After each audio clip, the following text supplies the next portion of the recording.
చంద్రబాబు నాయుడు గారికి వాస్తవంగా ఈ వీడియో నేను మొదలు పెట్టాలనుకుంది ఏంటంటే, మన గుంటూరు నుంచి విజయవాడ దాకా, విజయవాడ నుంచి అమరావతి దాకా రోప్‌వే ప్రాజెక్ట్ ఒకటి త్రిపుల్ పీకి ఇస్తున్నారని. కానీ ఆ డీటెయిల్స్ చూసే కొద్దీ మీకు ఇంకొక విషయం చెప్పాలనిపించింది. అది ఏంటి అంటే, మావిగన్ అనే ప్రతిపాదన చంద్రబాబు నాయుడు గారికి బాగా నచ్చేసిందా అనిపించేలాగా ఒక పరిణామం చోటు చేసుకుంది.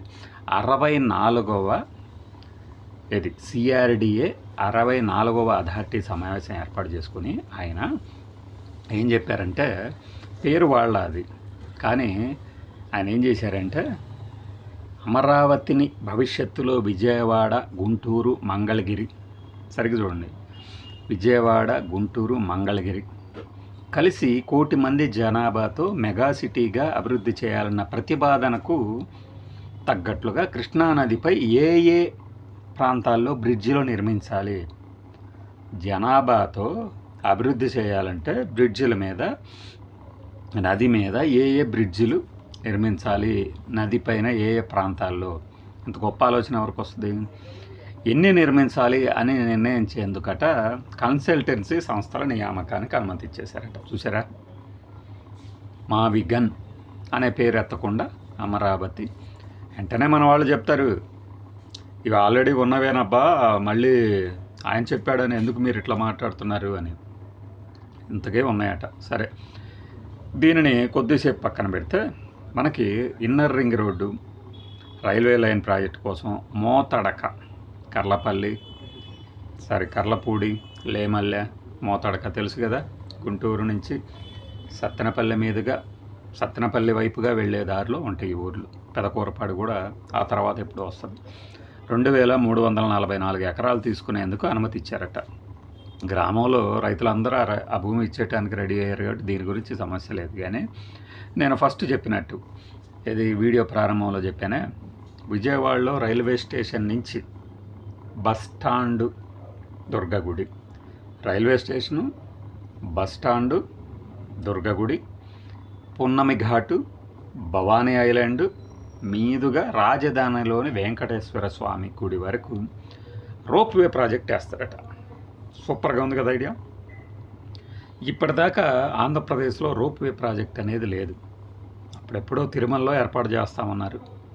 ఇప్పటికీ దాన్ని అలానే ఉంటుంది. కోటప్పకొండ మీద కూడా, గుంటూరు జిల్లా నరసరావుపేట, ఇప్పుడు పల్నాడు జిల్లా కోటప్పకొండ దగ్గర కూడా ఒక రోప్వే వేద్దాము అనుకున్నారట. ఇప్పుడు ఇంతవరకు లేదు. ఈ రోప్వే ప్రాజెక్టు తాలూకు సాధ్యాసాధ్యాలు తిరుమలలో అంటే పక్కన పెట్టేశారు. అది ఆగమ శాస్త్రాలకు విరుద్ధమనో లేకపోతే అనుకూలమనో ఏదో రకరకాల వాదనలు ఉండొచ్చు. బట్ రోప్వేని ఇంతవరకు నిర్మించలే. మరి విశాఖలో ఉంది కదా, గ్లాస్ బ్రిడ్జ్ అయితే జగన్మోహన్ రెడ్డి గారి హయాంలో ప్రతిపాదనలు, టెండర్లు పిలిచి ఆ తర్వాత ప్రభుత్వం మారిన తర్వాత పూర్తయి వచ్చేసింది. అక్కడ కూడా రోప్వే ప్రాజెక్టులు ఏర్పాటు చేయొచ్చు. ఉన్నాయా ఆల్రెడీ, తెలిసిన వాళ్ళు చెప్పాలి. కానీ ఇక్కడ ఏదైతే విజయవాడ రైల్వే స్టేషన్ నుంచి అమరావతి వెంకటేశ్వర స్వామి టెంపుల్ వరకు రోప్వే ప్రాజెక్టు ఉంది చూసారా, అది మహత్తరమైన ప్రాజెక్టు. అంటే మనము కాలు కింద పెట్టకుండానే విజయవాడ నుంచి అమరావతి దాకా గుడి వరకు వెళ్ళొచ్చు. ఈ మీదుగా అన్నారే, రైల్వే స్టేషన్ నుంచి దుర్గగుడి, పున్నమి ఘాటు, భవానీ ఐలాండ్ మీద కానీ, అంటే ఈ మధ్యలో ఇవి టూరిస్ట్ స్పాట్ సెంటర్లుగా ఏమైనా డెవలప్ చేస్తారా, లేకపోతే స్టేషన్స్ అంటారా, లేదు ఇవన్నీ పైనుంచి చూస్తూ అలా మనం ఆకాశంలో ఇలా మనకి గ్రాఫిక్స్లో కనిపిస్తుంటాయి కదా, కేబుల్ కార్లు ఇలా వెళ్తూ ఉంటే కింద చూసి కేరింతలు కొడుతూ ఉంటాం, అట్లా ఏమైనా చేయబోతున్నారా? త్రిపుల్ పద్ధతిలో ఇవ్వబోతున్నారు. అంటే private public partnership. Private public అంటే ఏం లేదు, ప్రభుత్వము వేరే సంస్థకి ఇవ్వబోతుంది. ఏ సంస్థలకు ఇస్తారు? సరే, ఎవరికి ఇచ్చినా సరే దాని గురించి ఆ ప్రాజెక్టుకి అనుమతి ఇచ్చారు. సంతోషం, ఎప్పటికి పూర్తవుద్దో కానీ. అయితే ఒకటి, ముందు మేము ప్రతిపాదించాం కాబట్టి ఇది మాదే, ఫైన్ ఎవరిదో ఒకళ్ళది, ముందైతే పూర్తి చేయండి. నాకు అనిపించింది, ఈ 1 నెల నుంచి అనుకుంటా కొత్త ప్రాజెక్టుల గురించినటువంటి ప్రకటనలు రాలేదేమిటి అని వచ్చేసింది. అలానే మీకు ఇంకా చెప్పాల్సింది, క్వాంటమ్ టవర్స్, క్వాంటమ్ వ్యాలీ, ఏది ఉద్దండరాయపాలెం వైపు రాయపూడికి వెళ్ళే దారిలో రైట్ సైడ్ ఉంటుంది. అటు నుంచి వెళ్తే అక్కడే క్వాంటమ్ వ్యాలీ శంకుస్థాపన జరిగింది. అక్కడ 1208 కోట్ల రూపాయలతో 2 టవర్లట. సరే, టవర్లు ఫైన్. 2 టవర్ల నిర్మాణానికి టెండర్లలో L1గా నిలిచినటువంటి L&Tకి, సహజంగానే L&Tనే నిలుస్తుంది అన్ని చోట్ల, వాళ్ళకి పనులు అప్పగించేందుకు నిర్ణయం అంట. ఇప్పుడు టెండర్లు పిలిచేది దేనికి? ఎవరో ఒకరికి కాంట్రాక్టులకు అప్పచెప్పడానికే కదా. మళ్ళీ L1గా నిలిచిన L&Tకి ఇచ్చేందుకు నిర్ణయం అంటే, లేకపోతే L10 గాను L5 గాను నిలిచిన వాళ్ళకి ఇస్తారా? ఇవ్వరు కదా. అంటే ఏమి నిర్ణయాలు అంటే గొప్పగా ఇదిగో ఇవి. అయితే వినూత్నమైన పథకం ఏమిటాయా అంటే, ఇదే విజయవాడ బస్టాండ్ నుంచి అమరావతిలో వెంకటేశ్వర స్వామి గుడి వరకు రోప్వే. అద్భుతమైన ఆలోచన. ప్రతిపాదనే కాదు, కార్యరూపం దాల్చేలాగా చూడాలి. మరి దీనికి ఏమైనా టైం బాండ్ పెట్టారో లేదో నాకే తెలియదు. కానీ అయితే మీకు ప్రత్యేకంగా చెప్పదలిచింది ఇదే. అమరావతిని భవిష్యత్తులో విజయవాడ, గుంటూరు, మంగళగిరిని కలిపి, అసలు యాక్చువల్గా గుంటూరు, విజయవాడ, మంగళగిరి కలిసిపోయే ఉన్నాయి. ఇప్పటికే కలిసిపోయినాయి. కానీ దానికోసం మెగా సిటీగా అభివృద్ధి చేయాలన్న ప్రతిపాదనకు తగ్గట్టుగా కృష్ణానదిపై ఏ ప్రాంతాల్లో బ్రిడ్జిలు, ఏమంటే నదిపైన బ్రిడ్జిలు కడితే అభివృద్ధి జరుగుతుందా? ఏమో మరి చూద్దాం, జరగవచ్చు.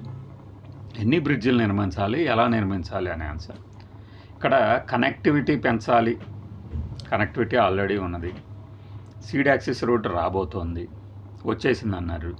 మరి ఇంకా మనం డెవలప్ చేయాలంటే ఏం చేయాలి? ముందు ఒకటే ఎవరైనా చెప్పేది, ఏదైనా ఇండస్ట్రీస్ తీసుకురండి.